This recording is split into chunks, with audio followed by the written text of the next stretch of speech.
History loves its white saviors, but what happens when the man who changes everything is deliberately erased from a story? Meet Job Maseko, a black South African soldier who single-handedly crippled Nazi Germany's North African campaign, saved thousands of Allied lives, and then vanished from the history books as if he never existed.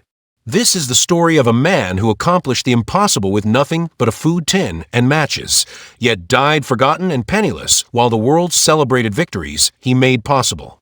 Picture this. You're trapped in an enemy prison camp, watching German supply ships dock just beyond the barbed wire. These vessels carry the fuel, ammunition, and reinforcements that could decide the fate of World War II. You have no weapons, no explosives, no way to communicate with Allied forces. You're considered expendable by your own military. What could you possibly do to change the course of history? Job Maseko found a way. But here's the question that haunts this story. How does a man single-handedly alter the trajectory of the world's greatest conflict, only to be systematically written out of the very victory he helped secure? The year is 1942. The world is burning. In North Africa, Erwin Rommel's Afrika Corps is steamrolling toward Cairo, threatening to cut Britain's lifeline to India and link up with German forces pushing through Russia. If the Nazis control North Africa, they control the Mediterranean. If they control the Mediterranean, they might just win the war. Every Allied soldier captured means one less defender. Every German supply ship that reaches port means more tanks, more fuel, more death. The mathematics are brutal and simple. The Allies are losing and time is running out. In this desperate struggle, most prisoners of war become statistics, mouths to feed, bodies to guard, bargaining chips in a larger game. But some prisoners become something else entirely. Some become weapons. This is the story of how Job Maseko transformed from prisoner to saboteur, how a food tin became a torpedo, and how one of the most decisive acts of World War II was carried out by a man whose own country would deny him basic human rights. What you're about to discover will change how you think about heroism, sacrifice, and the stories we choose to remember. Because sometimes the most important battles aren't fought by generals or celebrated in monuments. Sometimes they're fought by ordinary people who do extraordinary things in shadows, only to be swallowed by those same shadows when the shooting stops. Job Maseko was born in 1915 in a small village near Pretoria into an apartheid South Africa that had already decided his life's limits before he could walk. The grandson of warriors who had fought British colonization, Job grew up knowing that courage ran in his bloodline, but also knowing that in white-ruled South Africa, black courage was seen as a threat, not an asset. While other young men his age were considering university or careers, Job's options were brutally simple: manual labor or military service. When Britain declared war on Germany in 1939, dragging South Africa into the conflict, the government faced a dilemma. They desperately needed manpower, but they refused to arm black soldiers. The solution was typically South African in its racist logic. Black men could serve, but only in support roles, carrying supplies and building infrastructure, while white soldiers did the real fighting. Job enlisted anyway. The native military corps was segregated, underpaid, and under-equipped. Black soldiers earned 1/6 the wages of their white counterparts. They were given assegais, traditional spears, instead of rifles, as if they were living museum pieces rather than modern soldiers. The message was clear: you're here to carry bags and dig trenches, not to fight. But Job Maseko had inherited something more valuable than weapons from his warrior ancestors: the ability to see opportunity where others saw only obstacles. His first test came during training. While other soldiers focused on following orders, Job studied everything: the layout of camps, the routines of guards, the weaknesses in military logistics. He understood that information was power, and power was the one thing the army couldn't segregate. When the 2nd South African Infantry Division was deployed to North Africa in 1941, Job found himself in a war zone that cared nothing for apartheid's racial hierarchies. German artillery didn't check skin color before exploding. Italian machine guns didn't pause for racial classification. In the desert, survival depended on competence, not complexion. The Afrika Corps was everything the Allied propaganda said it wasn't: disciplined, innovative, and led by Erwin Rommel, a tactical genius who had turned tank warfare into deadly ballet. By 1942, German forces had pushed the British back across hundreds of miles of desert, capturing the crucial port of Tobruk and threatening to reach Cairo. In June 1942, during the chaos of the Battle of Gazala, Job's unit was overrun. Thousands of Allied soldiers were captured in what would become one of the largest prisoner hauls of the North African campaign. Among them was Job Maseko, now just another POW number in German records. Most soldiers would have seen capture as the end of their war story. Job saw it as the beginning. The prison camp at Tobruk Harbor was a study in German efficiency. Surrounded by barbed wire and guard towers, it held over 1,300 Allied prisoners in conditions designed to break spirits and extract labor. But the Germans had made a crucial miscalculation. They had positioned their prison camp directly adjacent to Tobruk's harbor, where supply ships arrived daily with the fuel, ammunition, and reinforcements that kept Rommel's war machine running. From his barracks window, Job could watch German vessels dock and unload their cargo. He could see the patterns which ships carried fuel, which carried ammunition, when the guards changed shifts, how long vessels stayed in port. The Germans thought they had captured a laborer. They had actually captured an intelligence analyst with nothing but time to study their operations. Other prisoners focused on survival, getting enough food, avoiding punishment, enduring until liberation. Job focused on something else entirely: how to turn captivity into opportunity. The plan that began forming in his mind was audacious to the point of impossibility. With no weapons, no explosives, and no way to communicate with Allied forces, he was going to wage a one-man war against the Nazi supply line. He was going to transform the enemy's greatest strength, their use of forced prisoner labor, into their greatest vulnerability. But first, he had to solve an engineering problem that would have challenged trained saboteurs with full equipment. How do you sink a ship using only materials a prisoner of war could access? The answer would come from a most unlikely source imaginable: the prison kitchen. Prison camp routine became Job's university of sabotage. Every morning, German guards marched prisoners to the harbor to unload supply ships, the same vessels that kept Rommel's Afrika Korps fed, fueled, and armed. What the guards saw was forced labor. What Job saw was reconnaissance. For weeks, he memorized everything: the harbor layout, ship schedules, cargo types, security patterns. He noticed that fuel tankers docked at specific piers, that ammunition ships followed predictable unloading procedures, that guard rotations created brief windows of opportunity. Most importantly, he identified a fatal flaw in German security: they trusted their prisoners' apparent helplessness. The breakthrough came during a conversation with fellow prisoner Corporal Sam Matsapi. Both men were watching a German supply ship being unloaded when Matsapi made an offhand comment about the smell of fuel permeating everything in the harbor. "Even the food tastes like petrol," he complained. Job stopped listening to the complaint and started focusing on the implication. If fuel vapors were everywhere, if they were so pervasive that they affected food, then the harbor wasn't just storing volatile cargo, it was sitting on a potential bomb waiting for the right spark. That night, lying on his prison bunk, Job began working out the physics of an impossible plan. He needed three things: an incendiary device, a delivery method, and precise timing. For a trained saboteur with proper equipment, this would be challenging. For a prisoner with access to only basic materials, it should have been impossible.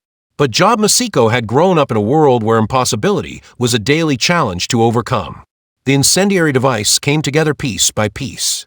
From the prison kitchen, he acquired an empty food tin. From other prisoners who worked in different areas of the camp, he gathered small amounts of diesel fuel, gasoline, and metal shavings. The Germans were so confident in their security that they barely searched returning work details. The real genius was in the timing mechanism. Job couldn't simply light a fuse and run. He needed to be miles away when his improvised bomb exploded with an ironclad alibi. The solution came from observing the natural chemistry of his materials. By mixing the fuel with metal shavings and creating a slow-burning chemical reaction, he could create a delay of several hours. Testing the timing required incredible patience and nerve. Using tiny amounts of materials, Job conducted experiments in hidden corners of the camp, measuring how long different mixtures took to ignite. Too fast, and he'd be caught in the explosion. Too slow, and the ship might leave port before the device activated. After weeks of preparation, Job had his weapon: a food tin filled with fuel and metal shavings, designed to ignite after a 6-hour delay. It looked innocuous, even to close inspection. The delivery method was elegantly simple. He would hide it in a supply crate during his regular work detail. The target was a German supply ship carrying aviation fuel for Luftwaffe operations across North Africa. If successful, the explosion would deny fuel to German aircraft supporting Rommel's advance. More importantly, it would demonstrate that the supposedly secure harbor was vulnerable, potentially forcing the Germans to relocate their supply operations to less convenient ports. On the chosen morning, Job concealed his improvised bomb in a crate of supplies being loaded onto the target vessel. His hands were steady, his expression neutral. To watching guards, he was just another prisoner doing manual labor. In reality, he was executing one of the most audacious sabotage operations of World War II. The waiting was agony. Job returned to camp with his work detail, ate the thin prison soup, and lay on his bunk while his improvised timer counted down. 6 hours. 5. 4. He had no way to know if the device would work, if it had been discovered, if his calculations were correct. At 11:30 p.m., Tobruk Harbor erupted. The explosion lit up the night sky like artificial daylight. The fuel ship became a floating inferno, its cargo feeding flames that reached hundreds of feet into the air. The blast was so powerful it shattered windows in buildings across the harbor and could be heard for miles. But the real impact went beyond the spectacular destruction. The explosion ignited fuel storage tanks on the dock, creating a chain reaction that destroyed additional supplies and damaged harbor infrastructure. German forces lost not just one shipload of aviation fuel, but weeks' worth of stored supplies and the use of key harbor facilities. In the prisoner barracks, men pressed their faces to windows, watching the flames and cheering despite the risk of punishment. Guards ran in confusion, trying to determine if this was an Allied air raid, internal sabotage, or accidental explosion. In the chaos, no one suspected that the attack had been carried out by a single prisoner using a food tin and matches. The strategic impact was immediate and devastating. With critical fuel supplies destroyed and harbor capacity reduced, German air operations across North Africa were disrupted. Rommel's advance, already stretched to its limits, faced new logistical constraints. Allied forces, struggling to regroup after recent defeats, suddenly found their enemies dealing with supply shortages. Job Maseko had accomplished something that entire Allied bombing raids had failed to achieve. He had struck a crippling blow against the Nazi war machine using nothing but ingenuity and courage. But this was only the beginning. Having proven that the impossible was possible, Job began planning his next operation. The Germans might increase security, but they couldn't eliminate the fundamental vulnerability he had exposed. As long as they used prisoner labor in sensitive areas, as long as they underestimated the intelligence and determination of their captives, they remained vulnerable to sabotage. What happened next would determine whether Job Maseko's actions were a single lucky strike or the beginning of a systematic campaign that could alter the course of the war. The explosion at Tobruk Harbor sent shockwaves far beyond the flames that lit up the Mediterranean night. German command, realizing their supposedly secure supply line had been compromised, launched a massive investigation. They interrogated prisoners, searched barracks, and implemented new security protocols. The fact that they found no evidence of outside assistance only made the mystery more terrifying. How do you defend against an enemy who can strike from within using materials you didn't know were weapons? Job watched the German investigation with the calm satisfaction of a man who had achieved the impossible. But he also understood that his success had fundamentally changed the game. The Germans knew they were vulnerable now. They would be watching, waiting, expecting another attack. For most saboteurs, this would have been the signal to lay low, to preserve what they had accomplished. Job Maseko saw it as an opportunity to prove that his first success was no fluke. Over the following weeks, as German security tightened and prisoner movements became more restricted, Job adapted his methods. He couldn't repeat the exact same technique. The Germans were now searching work details more carefully and monitoring prisoners more closely. But every new security measure also revealed new information about German operations and new potential vulnerabilities. The psychological warfare was as important as the physical destruction. German guards began treating prisoners with a mixture of suspicion and respect they had never shown before. The men they had dismissed as racially inferior laborers had somehow struck a devastating blow against the Reich. The implications challenged everything the Nazi ideology had taught them about superiority and inferiority. Job's fellow prisoners began to see him differently too. Word of his achievements spread through whispered conversations and knowing glances. Here was proof that resistance was possible, that they weren't helpless victims waiting for liberation. Some began offering assistance, small contributions of materials, information about German operations, cover for suspicious activities. But with recognition came danger. The more prisoners who knew about Job's sabotage activities, the greater the risk of exposure. German intelligence was offering rewards for information about the harbor attack. Some prisoners, broken by harsh conditions or motivated by collaboration incentives, might be tempted to betray their fellow inmates. Job faced a dilemma that would test his strategic thinking as much as his courage. Should he attempt another major operation while German security was heightened? Should he focus on building a resistance network among the prisoners? Or should he preserve his freedom of action by maintaining secrecy and working alone? The decision came when Job learned about an incoming German supply convoy carrying ammunition for Rommel's planned offensive toward Cairo. Intelligence gathered through prisoner work details indicated that these ships carried enough artillery shells and tank rounds to sustain a major push that could break Allied resistance in Egypt. This wasn't just another supply shipment, it was potentially the ammunition that would win North Africa for Nazi Germany. Despite the increased risks, despite the heightened security, despite the near certainty that capture would mean execution, Job Maseko began planning his most ambitious operation yet. But this time, the stakes weren't just strategic, they were personal. Every shell in those ships could kill an Allied soldier. Every tank round could destroy a vehicle that might have been crewed by men from his own unit. The planning was more complex this time. German security had eliminated some of his previous options, but it had also created new opportunities for those clever enough to spot them. The increased searches of work details meant guards were focused on prisoners' hands and clothing. They were less attentive to the work sites themselves, where materials could be cached and devices prepared over multiple visits. Job's second improvised bomb was more sophisticated than his first, a testament to his growing expertise in improvised explosives. Using knowledge gained from observing the effects of his first attack, he designed a device with a longer delay timer and greater destructive potential. The engineering was crude but effective, the work of a man who understood that perfection was less important than results. The night of the second attack, Job lay on his prison bunk listening for the sound that would tell him whether his latest operation had succeeded. The explosion, when it came, was even more spectacular than his first. But this time, the German response was swift and brutal. Convinced that organized sabotage was being conducted from within the prison camp, German commanders ordered mass punishments. Food rations were cut, privileges were eliminated, and interrogations became more aggressive. Some prisoners, unable to withstand the pressure, began providing information to their captors in exchange for better treatment. Job realized that his success had created an impossible situation. Every additional operation increased the strategic pressure on German forces, but it also increased the danger to his fellow prisoners. The men who had cheered his first attack were now suffering because of his continued resistance.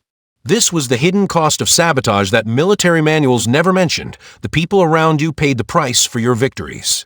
Job had to decide whether disrupting German supply lines was worth the suffering it would cause to the men who shared his captivity. The decision was taken out of his hands when German intelligence, through a combination of investigation and interrogation, finally identified him as the likely saboteur. They had no proof. Job had been too careful to leave direct evidence, but they had enough suspicion to act. The confrontation came on a morning like any other. German guards entered the barracks and called Job's name. As he stood, he could see in their faces that his war was ending. They knew or thought they knew what he had done. Whether they could prove it in a military court was irrelevant. Prisoners suspected of sabotage rarely live long enough to see trial. But even in this moment of defeat, Job Maseko had one final card to play. The Germans might have identified him, but they still didn't understand how he had carried out his attacks. They didn't know his methods, his materials, or his techniques. That information, properly protected, could be invaluable to other potential saboteurs. As German guards led him away from the barracks where he had planned two of the most successful sabotage operations in North African history, Job made a decision that would define his legacy. He would protect his methods even if it cost him his life. What happened to Job Maseko in German custody remains one of the war's most tragic mysteries. Some records suggest he was executed as a saboteur. Others indicate he may have survived the war only to face the renewed oppression of apartheid South Africa. What is certain is that his contributions to Allied victory were systematically erased from official histories, buried beneath the racism that made recognizing black heroism impossible for military establishments of the time. The explosions at Tobruk Harbor disrupted German supply lines at a critical moment in the North African campaign. The fuel and ammunition destroyed by Job's improvised bombs forced Rommel to delay his advance toward Cairo, giving Allied forces precious time to regroup and prepare their defenses. Military historians now recognize these delays as crucial factors in the eventual Allied victory at the Second Battle of El Alamein, the turning point that ended German hopes of controlling North Africa. But you won't find Job Maseko's name on the monuments commemorating that victory. You won't read about his food tin bombs in most histories of World War II. For decades, the official record treated his achievements as either accidents, Allied air raids, or the work of unknown saboteurs. This erasure was no accident. In apartheid South Africa, acknowledging that a black soldier had single-handedly accomplished what entire bombing squadrons had failed to achieve would have undermined the racial mythology that justified white supremacy. Better to forget the hero than to admit that heroism knew no color. The cruel irony is that Job Maseko fought for freedom while being denied basic human rights by his own government. He risked his life to defend democratic values in a country where he couldn't vote. He saved a civilization that wouldn't let him sit in the same restaurant as the white soldiers whose lives his actions had preserved. When the war ended, white veterans returned home to parades, medals, and government benefits. Black veterans like Job returned to pass laws, job restrictions, and the same segregated society they had left behind. The country they had helped save refused to save them from systematic oppression. Job Maseko died in 1952, 7 years after the war's end, in poverty and obscurity. It will be decades before historians began acknowledging his contributions, and even now, his story remains largely unknown outside academic circles. The military medal he eventually received came too late to change his circumstances or provide recognition during his lifetime. Yet perhaps the most powerful aspect of Job Maseko's legacy isn't the tactical victories he achieved, but the strategic truth he embodied, that heroism belongs to those who act courageously when action seems impossible, regardless of whether that courage is recognized or rewarded. In our current era, when the histories of marginalized people are finally being told, Job Maseko's story serves as both inspiration and warning. Inspiration because it proves that individual actions can change the course of history. Warning because it demonstrates how easily such achievements can be forgotten when they don't fit the narratives that power structures want to preserve. What would have happened if Job Maseko had been recognized during his lifetime? What other heroes remain buried in archives, their contributions erased by the prejudices of their era? How many turning points in history were actually created by people whose names we'll never know because their skin color, gender, or social status made them invisible to the record keepers? These aren't just historical questions, they're challenges for how we understand and commemorate heroism today. Job Maseko's story reminds us that the most important battles for human dignity are often fought by ordinary people using extraordinary courage, and that our responsibility as inheritors of their sacrifices is to ensure their stories are finally told. The next time you see a monument to World War II victory, remember that among the unnamed heroes who made that victory possible was a South African soldier who turned food tins into weapons, captivity into opportunity, and obscurity into one of the war's most decisive acts of sabotage. His name was Job Maseko. He changed the course of World War II, and he was erased from the history he helped write. What do you think? Should heroes be measured by the recognition they receive, or by the courage they display when no one is watching? Share your thoughts about forgotten heroes and the stories that deserve to be remembered. And if this incredible tale of ingenuity and sacrifice moved you, make sure to subscribe for more untold stories from history's hidden heroes. Because sometimes the most important victories are won by people the world chooses to forget.